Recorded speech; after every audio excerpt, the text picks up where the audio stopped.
Halloween had always been my favorite night of the year. Not for the costumes, not for the candy, but for the stories. Growing up in the small town of Hallows End, I'd been raised on tales that blurred the line between legend and nightmare. Every year, the same old warning echoed through the whispers of parents and town elders alike. Don't stare too long into the jack-o'-lantern light, or it will stare back. As a kid, I'd laughed at it. What ghost could be picky enough to only appear in pumpkin light? But as I grew older, that laughter turned into unease. There were stories, one or two, that couldn't be easily explained about children and teenagers disappearing in the dead of night, only for their houses to show the faint glow of jack-o'-lanterns burning long after everyone else had gone to bed. And in that glow, witnesses swore they saw a figure, a shadow that shouldn't exist, hovering where the pumpkin's light met the darkness now. As a 27-year-old man with a camera in my hands and a notebook in my backpack, I had returned to Hallows End. The town hadn't changed much: creaky wooden houses, cobblestone streets, and an old church whose clock tower hadn't worked in decades, but the Halloween energy had always been electric here. There was something in the air, the way the fog clung to the streetlights, that made you feel like you weren't alone. I had a personal reason for coming back. Last year, a local girl named Maggie Harper vanished during Halloween night. All that remained was her jack-o'-lantern, perfectly carved, still glowing faintly on her porch the next morning. I wanted to document the town's legends, maybe even get to the bottom of this jack-o'-lantern ghost. Maybe it would just be another story for my YouTube channel. Maybe it would prove the legends wrong. I walked down the main street as the sun dipped below the horizon, carrying the faint smell of burnt leaves and pumpkin spice. Door after door glowed with flickering orange lights. Each jack-o'-lantern seemed to have its own personality. Some grinning, some twisted in grotesque mockery. Others simply hollow eyes staring into the night. I stopped in front of a particularly old house at the edge of town. Its paint was peeling, the fence crooked, and its single jack-o'-lantern glared like it knew I was coming. There was something familiar about it, though I couldn't place why. The stories had said that the ghost often appeared at the houses most connected to its past. But what could that mean? I took out my camera and started recording, narrating softly to myself. Here on the night of Halloween, Hallows End becomes a theater of shadows. People light their pumpkins for fun, for tradition. But some say there's more to the flickering light than meets the eye. The wind picked up, rattling the shutters, and I heard it. A faint, high-pitched whispering, almost like laughter carried on the wind. I froze. Hello? I called, my voice cracking more than I wanted. Only the wind answered, rustling the dry leaves. But when I looked back at the jack-o'-lantern, something had changed. Its candlelight flickered wildly, as if responding to an unseen gust. And then I saw it a shadow at the edge of the light, too tall, too thin, and impossibly still. My heart skipped. I blinked, and it was gone. I told myself it was imagination, a trick of the light, a shadow of my own making.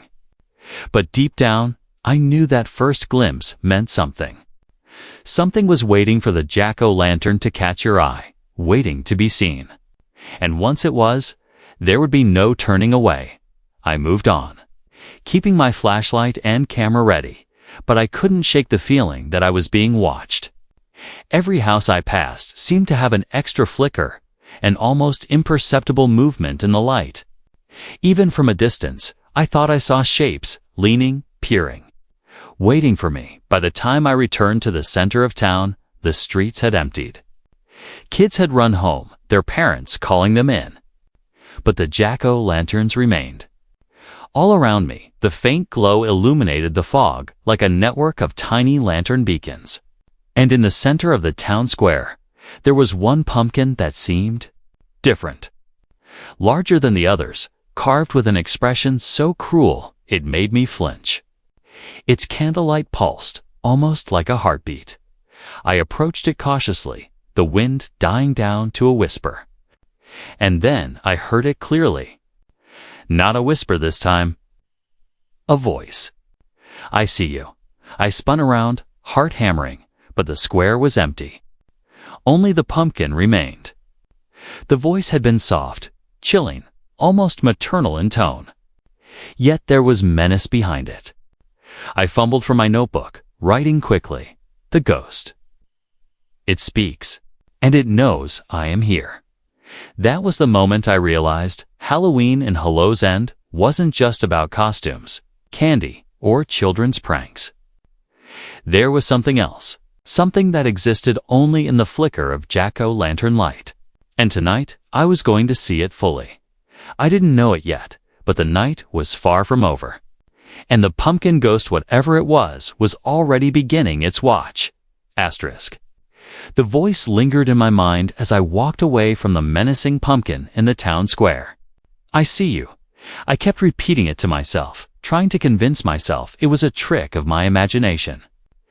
Maybe it was just the wind, carrying the memory of old Halloween tales too far.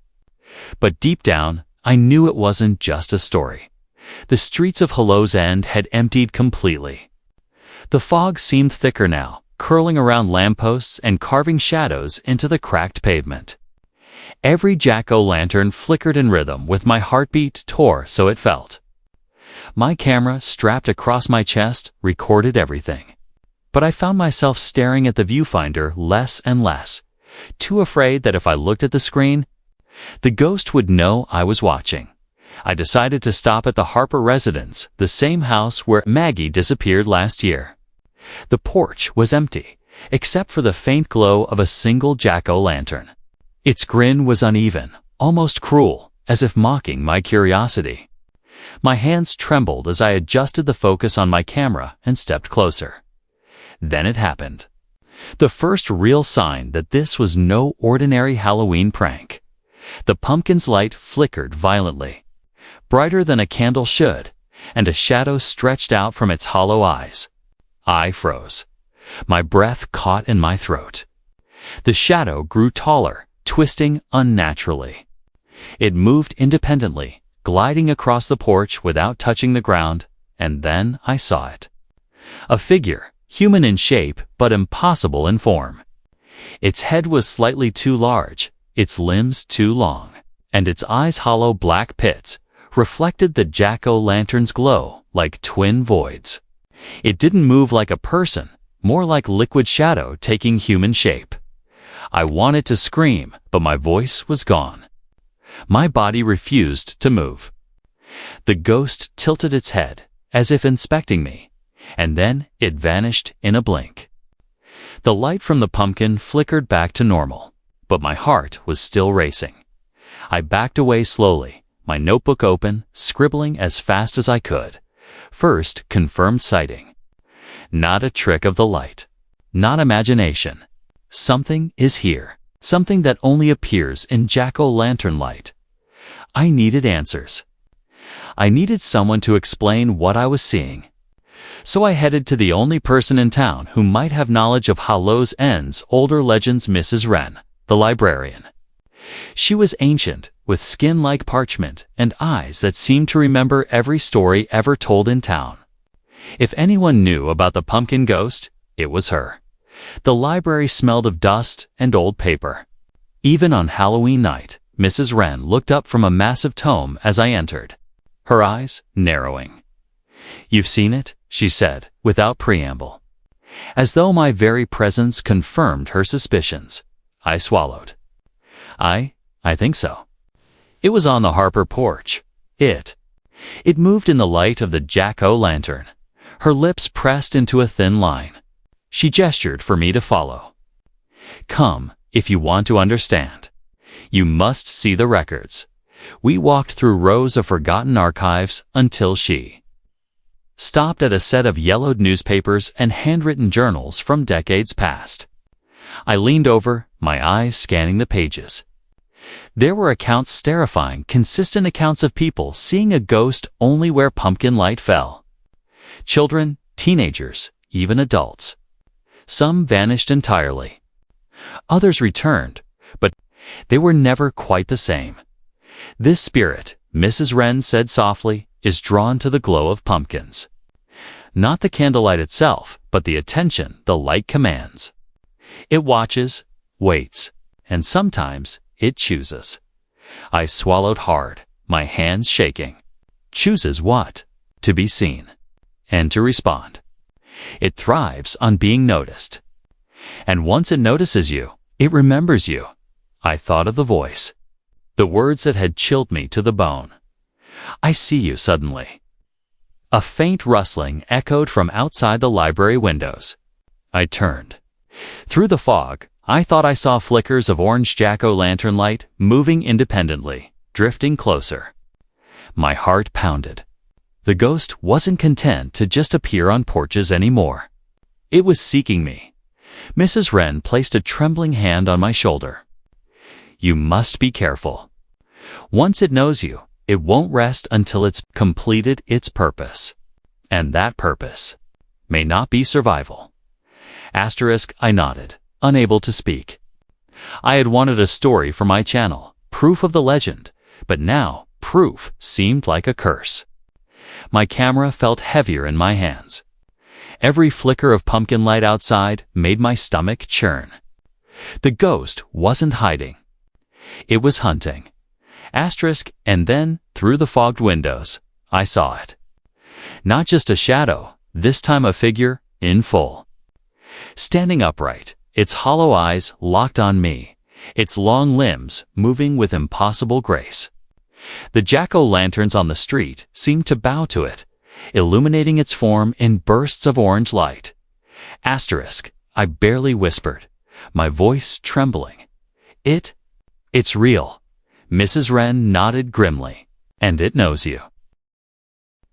The library felt colder after that encounter. The glow from the street lamps barely penetrated the thick fog outside. I couldn't stop thinking about the figure I'd seen on the Harper porch. It was real. Undeniably real, and it had focused on me. Mrs. Wren gestured toward a stack of old journals and yellowed newspaper clippings. The ghost has a history, she said, but it's not recent. It goes back decades. I leaned over the table, taking careful notes. One article dated October 31st, 1963, caught my eye. Local boy vanishes in pumpkin patch. Lantern found still glowing. The story detailed the disappearance of a boy named Elias Harrow, the only child of a pumpkin farmer who lived on the outskirts of town. He had been playing near his family's jack-o'-lantern display, just as children do every Halloween when he vanished. The townspeople searched for days. They found the pumpkin he had been carrying, still glowing faintly. But Elias was never seen again. Another journal entry described strange phenomena in the years that followed. Families who placed jack-o'-lanterns outside reported shadows moving unnaturally. Some children claimed to hear whispers in the flickering light, voices calling their names. One journal, written by a local priest, described a recurring vision of a thin, tall figure with hollow eyes that appeared only where pumpkins glowed. Mrs. Wren's voice was soft but steady. Elias Harrow was the first. But he did not die in the conventional sense. Something took him in the light of the pumpkins. And ever since, it has returned every Halloween, drawn to the glow, to the attention, to those who dare to watch. I shivered. So the ghost. It's him. Or, it's created by him. She shook her head. It's a fragment of him. A memory twisted by whatever darkness claimed him. Here it takes form in the light, repeating the tragedy over and over. Sometimes it doesn't stop with children. Adults vanish. People vanish. And the lanterns.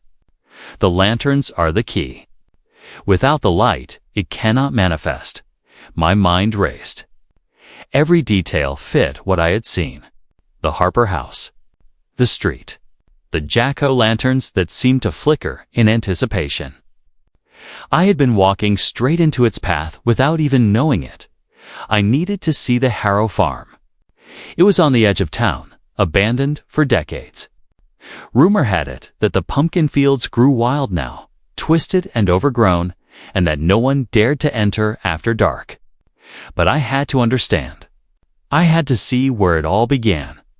The walk to the farm was silent, except for my own footsteps crunching on the fallen leaves. The fog wrapped around me like a living thing, thickening as I approached the edge of the fields. I could barely make out the outline of the farmhouse, its windows dark and empty. But the pumpkin patch, it was alive. Flickering orange dots appeared between the overgrown vines, glowing in the mist. I raised my camera, my hands trembling. Each pumpkin seemed to pulse with a rhythm, almost like breathing. And then I saw it, movement among the pumpkins.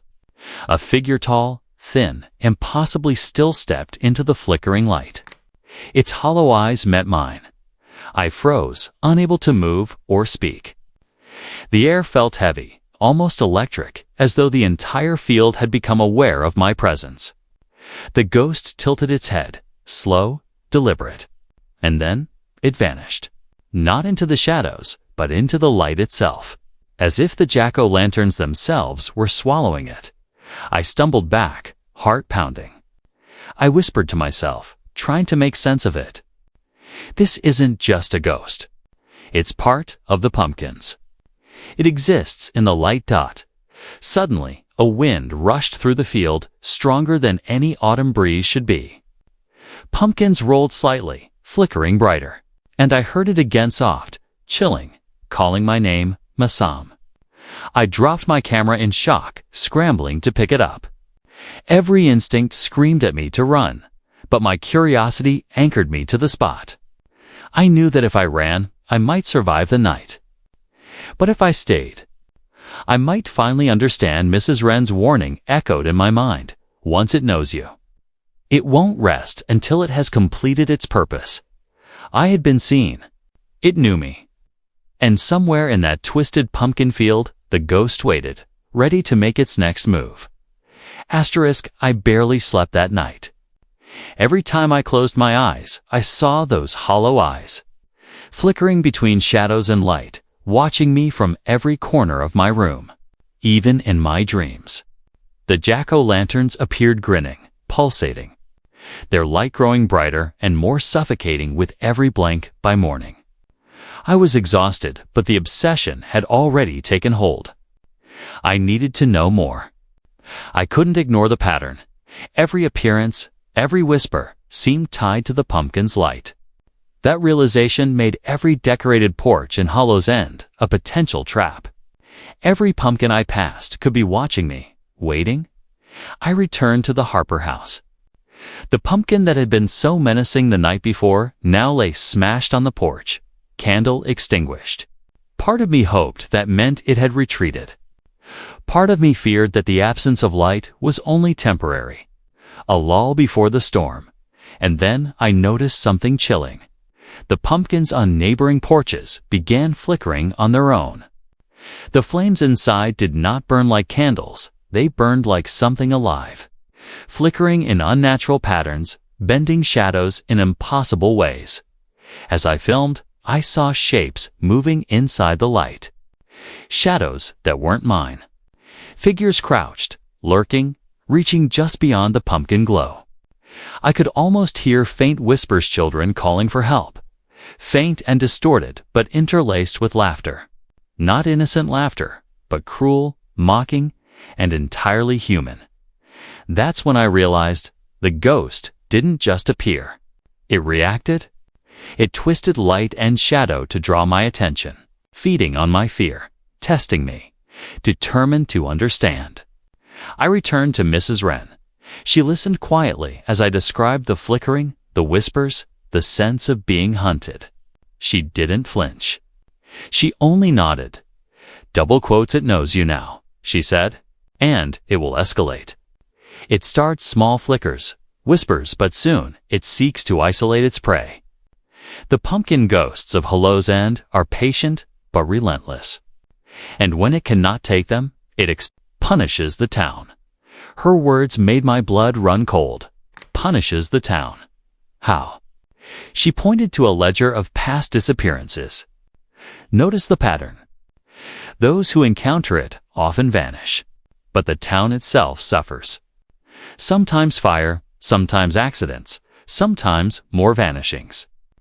Elias Harrow's ghost carries the memory of the tragedy with it. It relives the horror, and the town pays the price. I swallowed hard. So, if I stay out here, I could. Yes, she interrupted. Become part of its story. Be careful who you trust, Masam. The ghost can mimic voices, shapes, even the people you love. I left her library with a sense of dread that clung to my chest. I tried to document the sightings with my camera, but the ghost didn't just appear on screen, manifested in reality. On one street, a pumpkin flickered, and I saw a figure step out from its glow. It was Elias, I realized, or at least the twisted echo of him.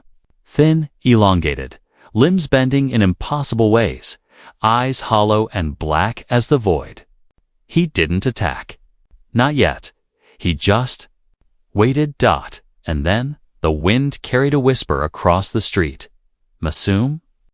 I turned instinctively toward my home, only to see the figure standing in the middle of my front yard. I should have run. I should have done anything but stare. But something held me in place. A mixture of fear, fascination, and the compulsion to understand. The ghost raised its arm slowly, pointing toward the woods at the edge of town. Something in its gesture told me it wanted me to follow. My rational mind screamed against it. But my curiosity and my hubris -1 that night, under a sky half shrouded by fog. I walked toward the edge of town, toward the woods, toward the unknown.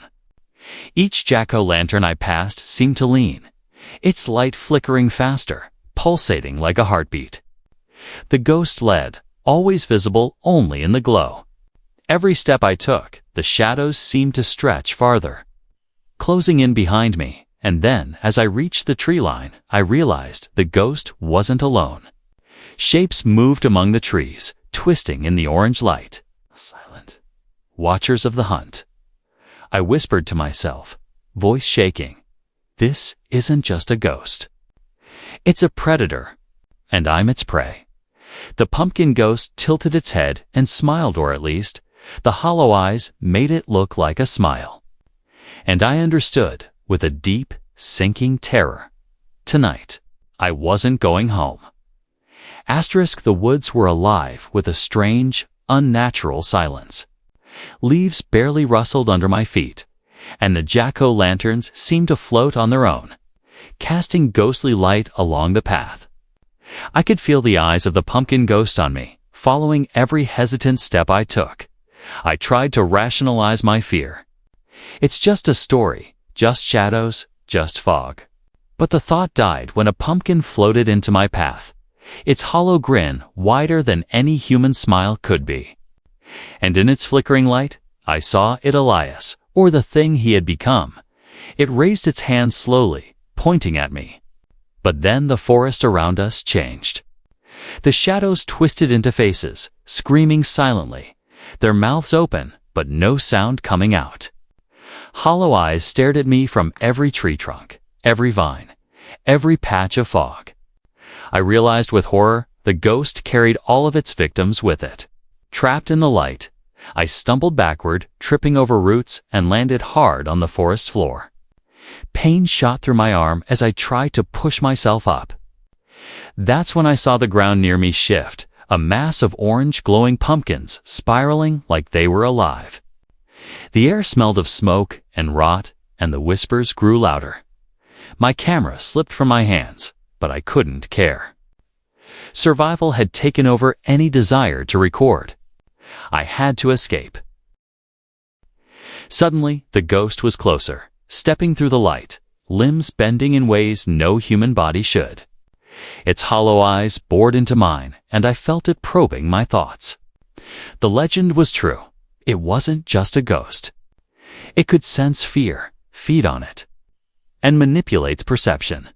I scrambled to my feet and ran blindly, dodging the glowing pumpkins that seemed to form walls in the forest.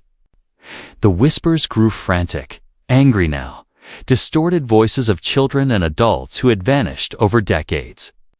I understood then what Mrs. Wren had meant. The curse wasn't just about seeing the ghost. It was about being remembered by it. Once it knew you, it hunted you until you became part of the field, part of the glow, part of the legend. I stumbled into a small clearing, heart hammering. There I found an old stone altar half buried under ivy.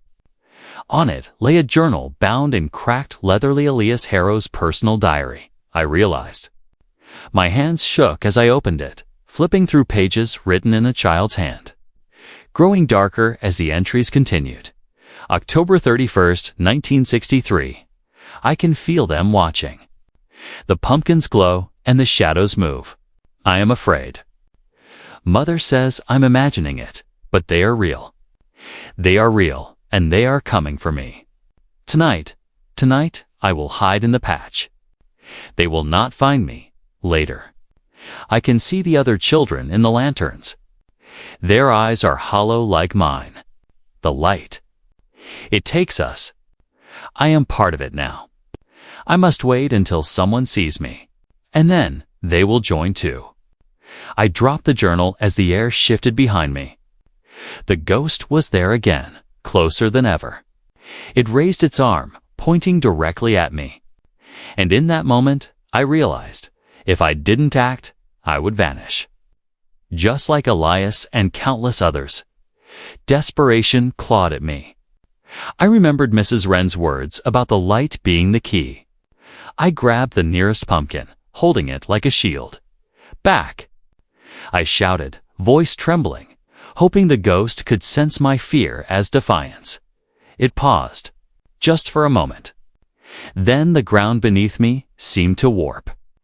Shadows surged forward, and I felt hands cold, spectral, unreal grasping my ankles, trying to pull me into the glow. Pain seared through my body as I kicked and twisted. Breaking free at the last second, I ran, leaving the pumpkin behind, the ghost's hollow eyes following every movement. It didn't pursue immediately, waited, patient, relentless, like it had all the time in the world. Panting, bleeding, and terrified, I collapsed behind a fallen tree. My thoughts raced. The curse wasn't just to see the ghost. It was to be marked by it, remembered by the glow, and eventually consumed. I knew then that survival required more than courage. It required knowledge, strategy, an understanding of the dark secret that bound Elias to the jack-o'-lantern light, and deep in the forest. Where the shadows twisted, the ghost waited, patient as ever, pulsing in the pumpkin glow, whispering my name. Asterisk, asterisk, the forest seemed endless. Each step tangled in roots and shadows. My legs ached, my clothes were soaked in sweat and blood, and my breath came in ragged gasps. I had barely escaped the ghost's grasp, but I knew one terrifying truth. It would not give up. Not tonight, not ever. Until it completed its purpose. I remembered Mrs. Wren's warning. Knowledge is your only shield. She had mentioned something about rituals, about ways to protect yourself from the pumpkin ghost, but she had been vague. That vagueness now felt like a lifeline. If I could reach her again, perhaps I could learn how to survive. I stumbled out of the forest as the first hints of dawn touched the sky. Hollow's End looked deceptively peaceful. Jack-o'-lanterns sat on porches, their glow weak in the morning light. But I knew better. I had seen what lurked in the flickering shadows. Mrs. Wren opened her door before I could knock. "You've seen it," she said, already knowing the answer. "And it has seen you." "Yes," I said, my voice hoarse. "It followed me into the patch. I don't know how much longer I can keep running." She nodded solemnly and led me inside. Her library had changed somehow overnight. Candles flickered where none had been before, and faint jack-o'-lantern carvings glowed along the shelves, though I knew no one had lit them. A chill ran down my spine. "The first step," she said, "is to understand what binds it. Elias Harrow is trapped in the light. He cannot cross into darkness without consequence, and he cannot rest until he completes the cycle. But there are ways to protect yourself: rituals, wards, and the proper use of light. I leaned in. Rituals. How do I survive? She pulled out a small, leather-bound book. The old ways are dangerous, but they work. You must mark yourself with protective symbols, carry a vessel of light, and use the pumpkins to control the boundaries of its reach. If done correctly, it can't touch you. But if you fail, her eyes darkened. Then you will vanish and join the other shadows in the lanterns. I felt the weight of my mortality pressing down. I can do this, I said, though my voice wavered. I had no choice. We began preparing. She drew intricate symbols on my arms and chest with chalk infused with salt and ash, explaining each line and curve. Each mark was a ward, a barrier against the ghost's influence. I followed her instructions, trembling, trying to memorize every detail. Next, she handed me a small lantern, carved with protective symbols. "This," she said, "is your anchor. Wherever you go tonight, it must remain lit. It will repel him. Hold him at bay, but only if you do not falter." I took it carefully, feeling the warmth of the flame through the protective charms. Every flicker reminded me of the horrors I had already witnessed. Every pulse of light seemed to whisper my name. The last part, Mrs. Wren said, her voice low, is the trickiest. You must lead him to a space you control, a circle of pumpkins, all lit, all in place. There, the ritual will force him back into the light, into containment. But he will fight. He will twist reality. He will try to break you mentally and physically. I swallowed hard. What if I fail? You must not fail, she said. Her eyes bore into mine. Because failure means joining him. And trust me, you do not want that. I spent the rest of the day preparing. Pumpkins lined my backyard, each carefully carved and inscribed with wards. I set the lanterns in a wide circle, knowing that tonight everything would come down to a confrontation. Every story I had read, every whisper I had heard, every glimpse of those hollow eyes had led to this moment. As night fell, I felt the first flickers in the streetlights outside. The pumpkin ghost had begun its hunt anew. I could sense it moving closer, testing the wards, feeling my fear. Its whispers slithered through the cracks of my house, calling my name in tones that were both childish and cruel, familiar and alien. I gripped my lantern tighter. My heart raced. My camera lay on the floor, recording silently. A witness to the coming nightmare. And then, as the first shadow entered the circle of pumpkin light, I understood what Mrs. Wren meant. The ghost was not just a passive presence. It was intelligent, adaptive, and patient. Every flicker, every twist of light, every subtle movement was calculated to unnerve me, to break me before the ritual even began. I whispered to myself, I will not let it win. I will survive tonight. The pumpkin ghost paused at the edge of the circle, hollow eyes locked on mine. The air vibrated with energy, a low thrumming hum that seemed to emanate from every pumpkin. Its long, twisted limbs flexed unnaturally, reaching, probing, testing my resolve. I lifted the lantern, and the glow expanded, illuminating the circle of wards. The ghost recoiled slightly, as if stung by the light, but its gaze never wavered. It was a battle of wills, a test of courage. A confrontation I had been building toward for weeks without realizing it. And then it lunged. Shadows bending and twisting as it crossed the threshold of the protective circle. The real confrontation had begun. The night air was thick, heavy with fog and the scent of rotting leaves. The circle of pumpkin wards glowed faintly, their light pulsing in rhythm with my heartbeat. Outside, the pumpkin ghost hovered, tall and distorted, its hollow eyes glinting in the orange glow. I knew it wasn't finished. It never would be, and then it moved.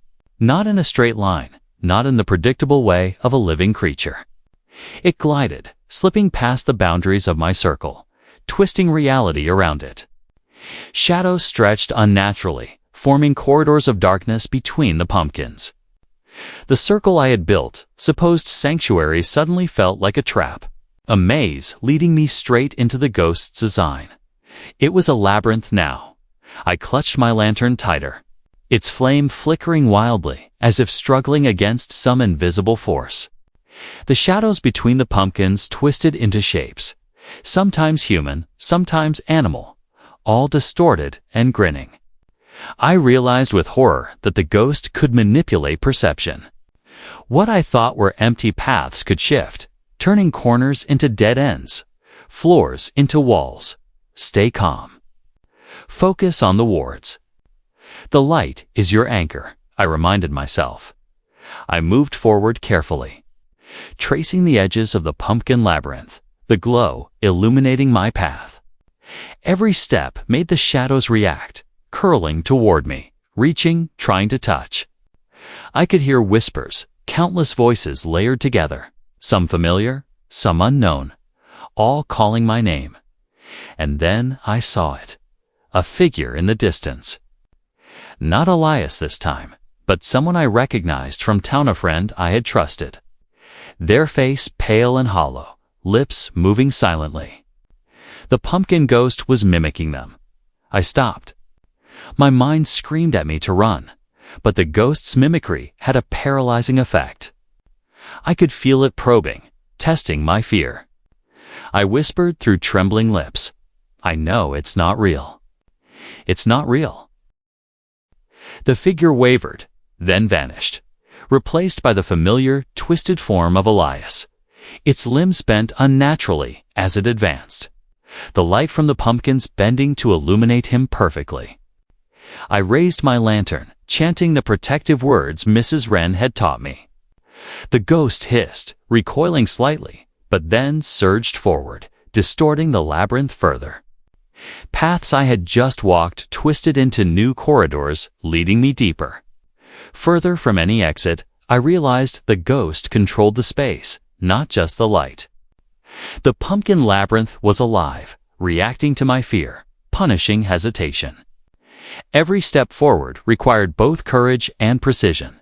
And then I heard its soft, distant laughter, followed by the whisper, "You can't escape." Panic surged. I stumbled into a dead end, the pumpkins surrounding me taller, their glow trapping me. Shadows pressed in from all sides, and I saw, reflected in the flickering light, faces of past victims, eyes hollow, mouths open in silent screams. My chest tightened. If I didn't act, I would join them. Then, a thought struck me. The ghost's power came from the jack-o'-lantern light itself. The same light that allowed it to manifest could also be its weakness. I took a deep breath, steadying my shaking hands. Holding the protective lantern high, I shouted the incantation Mrs. Wren had taught me, focusing every ounce of willpower on controlling the light. The pumpkins nearest me flared brightly, casting long shadows that receded at my command. The ghost shrieked, a sound like broken glass and wind, recoiling as if burned by the brilliance. I moved carefully, guiding the labyrinth's light like a river, forcing the ghost backward into the heart of the maze. The whispers grew frantic, angry, echoing off the trees and pumpkins. Faces of victims twisted in agony as the ghost struggled against the wards and the illumination. And then I saw it. The central pumpkin, larger than the rest, pulsing with an intense, almost sentient glow. The ghost surged toward it, claws reaching, limbs twisting in impossible angles. I realized this was the core. I taint the labyrinth, the key to ending the haunting tonight. I raised my lantern high, stepping forward into the central glow, chanting with every ounce of strength I had. The ghost shrieked again, the sound vibrating in my bones. Its form flickered violently, distorted, unstable. For the first time, it seemed. Afraid, I pressed on, moving the light like a weapon, a cage, a binding. The labyrinth shivered under the weight of the spectral struggle. And then, just as the pumpkin ghost let out one final, tortured scream, it was pulled into the central pumpkin's light, trapped, writhing, forced into containment. The silence that followed was suffocating. The fog lifted slightly.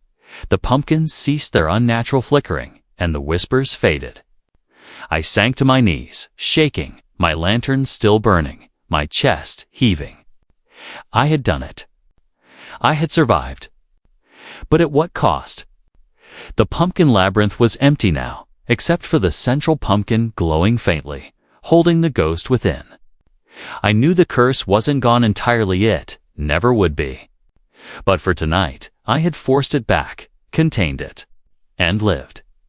Asterisk, the central pumpkin's glow pulsed steadily, faintly containing the ghost within. For a moment, the forest felt quiet, almost peaceful. But I knew better. I had survived the labyrinth, yes, but the ghost's presence still lingered. Vibrating in the shadows just beyond the light, I approached cautiously, holding my protective lantern in front of me like a shield. Its glow illuminated the central pumpkin, revealing the ghost twisted, distorted, yet undeniably human in its origins. Hollow eyes burned with an intelligence that chilled me. This was no mindless spirit. It was Elias Harrow, trapped by tragedy and darkness, reliving the horror that had claimed him decades ago. I spoke softly, trying to steady my voice. Elias, I know who you are. I know what happened to you. The ghost paused, its movements jerky and unnatural, as if it understood me. I continued narrating the story I had pieced together from journals, clippings, and whispered legends. You were just a boy. You vanished in the pumpkin patch. No one found you. The lanterns became your prison. The townspeople forgot you, but you didn't forget them. You became the fear itself. The shadows. The whispers. For the first time, the ghost seemed to falter. Its long limbs shuddered, almost human in their hesitation. It pulsed in the light, struggling, writhing, but not yet defeated. I raised my lantern higher, letting the protective glow expand, bathing the ghost in intense orange light. Shadows recoiled, twisting violently as if the light burned them. I could feel the energy in the air, supernatural, terrifying. The ghost let out a shriek that was part child, part predator, echoing through the forest. Then it spoke. Its voice was hollow, distant, yet unmistakably human. They left me alone. I realized the full truth. Elias Harrow wasn't evil by choice.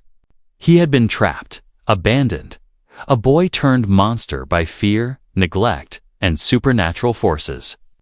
Every disappearance, every whispered legend, had been a replay of his pain, a curse on those who dared witness it. I softened my tone, trying to reach whatever remained of his humanity. Elias, you don't have to do this anymore. You can rest. I can help you. The ghost recoiled, confused, as if it hadn't heard compassion in centuries. The air trembled with energy, shadows writhing violently. And then, slowly, impossibly slowly, the hollow eyes softened. For the first time, it looked almost like a child again. Caught in the flicker of pumpkin light, I took a deep breath, chanting the final protective incantation Mrs. Wren had taught me. My lantern's glow flared, flooding the entire clearing with light. The ghost screamed one last time, a sound that was part sorrow, part rage, part release, and then it collapsed into itself, pulled entirely into the central pumpkin. Silence fell. The fog thinned. The labyrinth of pumpkins seemed ordinary again. The whispers ceased. The hollow eyes were gone, for the first time since nightfall. I exhaled a full breath without fear, but as I stepped closer, examining the central pumpkin, I saw something that made my stomach twist. The pumpkin's glow now contained a tiny, human-shaped shadow, no taller than a child. It pulsed faintly, like a heartbeat, reminding me that while Elias was contained, the story wasn't over. I whispered, almost to myself, "Rest now. Elias, you're free." The forest seemed to breathe around me, the unnatural tension lifting slightly. But a chill ran down my spine as a faint whisper drifted on the wind. "Masom." I knew, in that moment, that the pumpkin ghost or whatever fragment of Elias remained was patient. It waited, it watched. And someday, someone else would stumble into the glow of a jack-o'-lantern and find themselves face to face with its hollow eyes. Tonight, I had survived. But the legend of Hollow's End, the ghost that only appears in jack-o'-lantern light, would never die. The clearing was quiet, almost peaceful. The protective wards flickering softly in the fading pumpkin glow. I sank to my knees, exhausted and shaking. My lantern burned steadily, a small island of warmth in the cold night air. I thought it was over. I thought Elias, or whatever remained of him, was contained, but peace, I realized too late, is never simple in Hollow's End. As I rose to leave, my camera, still recording, captured something I didn't notice at first. A faint glimmer at the edge of the clearing, like sunlight filtering through fog, but it wasn't sunlight. It was orange, flickering. Alive, I turned slowly, my heart hammering. The central pumpkin still glowed, but now another pumpkin, smaller and out of place, sat near the edge of the circle.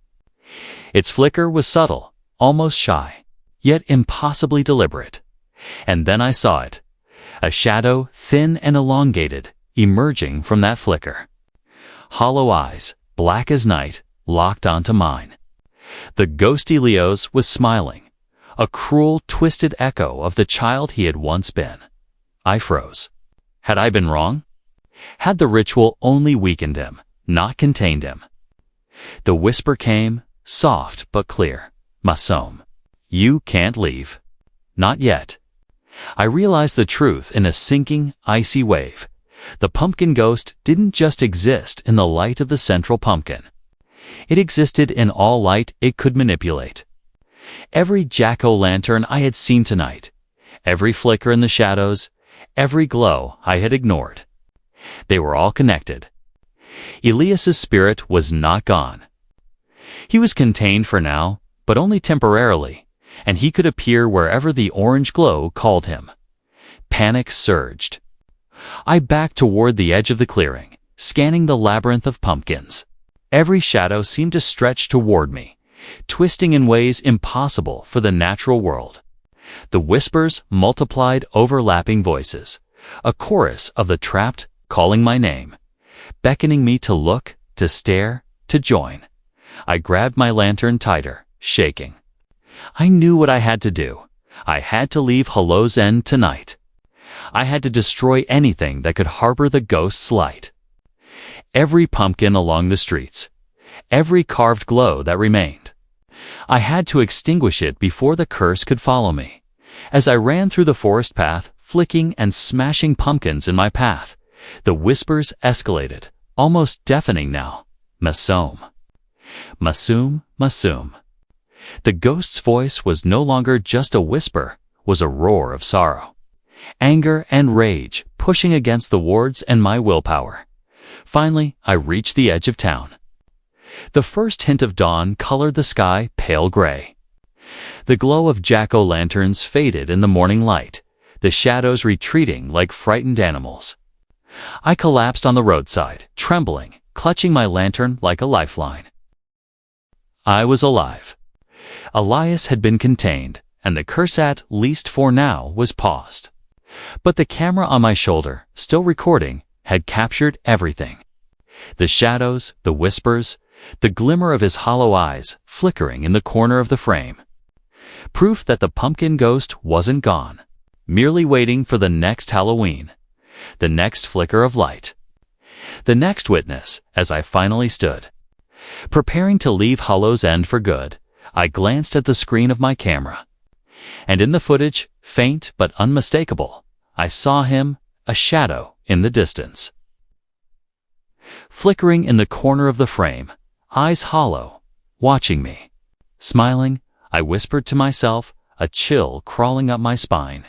He's not gone. He's never gone. And someday, he'll find me again. Asterisk, asterisk, I left Hallow's End before the sun was fully up. Walking along the empty highway with my lantern swinging in my trembling hand. The fog had lifted, the eerie glow of jack-o'-lanterns now gone. And for the first time in hours, I allowed myself a shaky breath. But even in the daylight, I couldn't shake the sense of being watched. Every tree, every patch of grass, every reflection in the puddles along the roadside seemed to flicker with orange light in my mind. Elias's hollow eyes haunted me still, a reminder that I had survived tonight, but only just. I had learned the truth. The pumpkin ghost is patient. It waits for the light, waits for attention, waits for the next person to notice. And once it notices, it remembers. By the time I reached the edge of the neighboring town, my lantern had dimmed, the wards on my body still faintly glowing. I felt safer here, far from the twisted pumpkin fields, the haunted houses, and the labyrinth of Hallow's End. I thought I had left the nightmare behind, but the forest of pumpkins, the whispers, the hollow eyes, they had left a mark. I could still see the faintest flicker of orange when I closed my eyes. I could hear the whispers when the wind blew just right. And in the corner of every camera screen, every reflection, every shadow, I could sense him. Patient, waiting. Weeks passed. Life returned to a semblance of normalcy, but I never carved a pumpkin again. One avoided Halloween decorations. Even candlelight made my skin crawl. I recorded my footage from Hallow's End, but I hesitated to upload it. Some truths are too terrifying to share, and some stories are better left contained. Then, one evening, months later, I received a package. A small, carefully wrapped pumpkin. No note. Just the faint glow of light inside. My hand shook as I picked it up. The familiar pulse of orange illuminated my face. I froze. And then I heard its soft, almost gentle, yet unmistakably the same voice that had haunted my nights, Masome. I see you. The pumpkin rolled slightly in my hands. Its glow flickered, as if alive. I dropped it instantly. The light dimmed, but the presence remained, lingering in the air, a shadow at the edge of my vision. I realized then, with chilling certainty, that Elias's curse was not bound by geography or time. Wherever there is pumpkin light, wherever someone dares to notice, the ghost waits, patient, relentless, and ever-hungry. And in that moment, I understood the final truth of Hallow's End. Some shadows never vanish. They only wait for the light to call them back. I ran, and somewhere, in the faint flicker of pumpkin glow, I could still hear him whispering my name. Masome. Soon, the nightmare was never over. It had only begun. Asterisk, asterisk. That's all for today, folks. If you haven't already, be sure to hit that subscribe button and ring the notification bell so you never miss an upload. Let me know in the comments what you thought of this video. Thanks for watching, and I'll see you in the next one. Bye.